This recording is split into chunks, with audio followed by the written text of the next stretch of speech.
Well, minutes, Patrick is going to wrap up the weather numbers from this past summer for us, but we thought we'd give you a little historic context from our archives.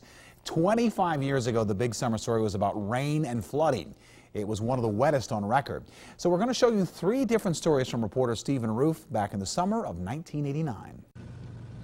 On a typical sunny summer day, these machines would be in use, but the last couple of weeks have been far from typical. The construction industry has perhaps been hardest hit. Here at the site where the new Mountain View Nissan dealership is being built, the rain has delayed pouring concrete and paving. Some of the workers have just had to stay home, and for the construction company, it's lost income.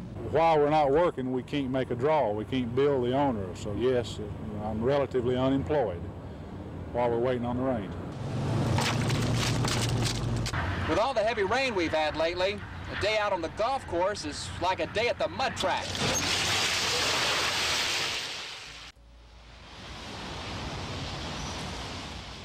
TVA has been forced to spill a lot of water through Chickamauga Dam. Just yesterday, the lake rose 18 inches. That also means higher water levels downstream. Here at the C.B. Robinson Bridge, the river's up 12 feet above normal. The shoreline along the Tennessee River Park has taken a toll. The swift current has washed out many shrubs and part of the riverbank itself. The river park's 5 fishing piers have been pretty much rendered useless. Useless, that is, for fishermen who want to stay dry. For others, it's a new type of wading pool. How deep is it? It's about up to here, but there's not many fish. Really? Can you feel the current? Yes, it's really strong out there. Did you go all the way out? Man. Officials say the fishing piers themselves are built well enough to withstand the high water and should suffer no permanent damage. At 1 o'clock this morning, TVA opened nearly every one of its gates on Chickamauga Dam.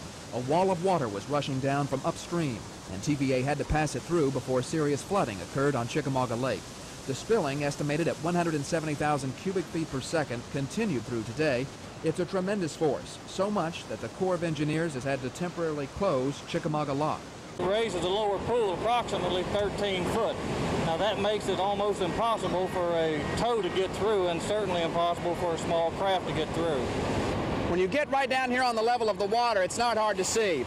This is no place for a recreational or commercial boater. Waves out there are 3 to 4 feet, and some cresting as high as 8 feet. For anyone who might dare venture into these waters, there are serious risks. There's a lot of floating and partially submerged debris, and it's raised questions over whether this weekend's powerboat races can be held. It's not every day Chattanoogans can get a glimpse of this kind of hydropower. A steady stream of visitors showed up at the locks today for a closer look. I think we've lived here a long time. As high as we've ever seen it. I didn't really come up here during the flood of '73, so it's the first one I've ever really observed up close. Scary, I think.